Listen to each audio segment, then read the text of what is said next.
Hey, what's up everyone? Silver Slayer, welcome back for another video.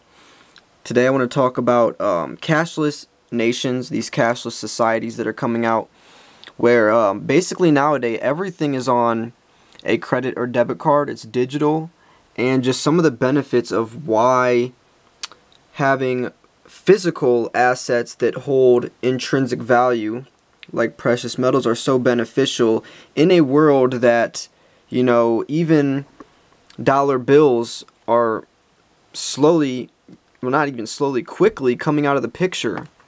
I've been shopping, when I go out, not even like shopping, like getting clothes, but even when I go get something like a coffee from Starbucks, I pay everything in cash. And you'll see nowadays that, or you can even try this yourself, when you go out and spend money, 95% of people swipe their card. And I've even recently, some of the cashiers have said something to me, kind of like laughing, like when I'm about to purchase my item, they start to get ready to ask me to swipe their card, and I pull out my wallet and see the money, and they're like, "Oh, I thought you were gonna pay with a debit card."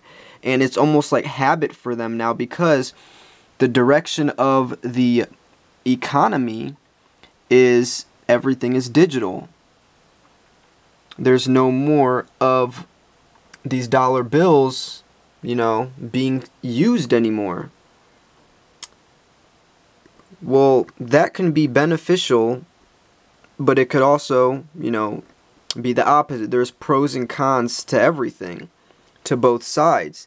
The impregnating dollar getting deflated that we always talk about. The dollar's lost 98 or 99% of its purchasing power, and that's directly from hyperinflation, is basically just meaning that the more dollars we pump in to the United States, the less you can purchase with each dollar. Like hyperinflation would mean one day a candy bar is worth $1.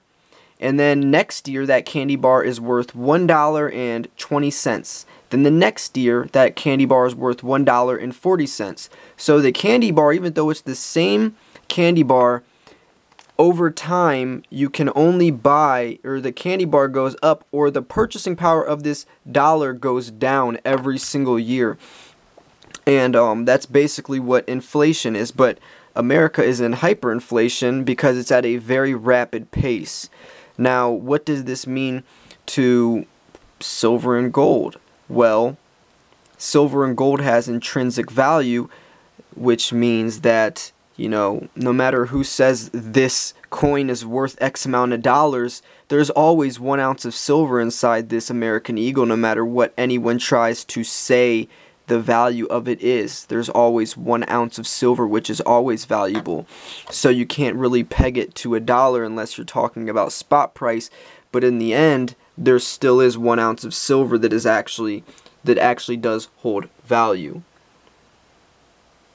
And it's just pretty interesting because in other countries, you see these dollars being pumped so much that the purchasing power is literally the same as the purchasing power of a penny in America. So imagine US dollars are only worth the purchasing power of 1 penny, and you want to go buy something for 99 cents. That means you have to give your cashier $99 to buy something as little as a candy bar. So in other countries, some people carry their money in trash bags, and instead of counting the money out the register, it takes too long because it takes so many of their banknotes that they actually weigh their money.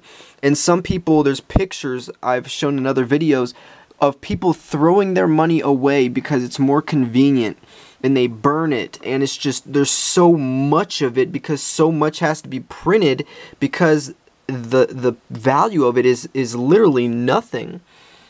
Think of back in the days when this was actually, worth 50 cents, when these were actually worth 50 cents. And they actually had silver inside of them. Well, they still do, but, nowadays, you can't, this isn't legal tender, you can't actually use anything with this after 1964. But I don't know, I just wanted to bring this topic up because I feel like people don't realize how quickly we're going into a cashless society where everything is online. Everything is purchased online with debit and credit cards, and what that means for the new age of the world.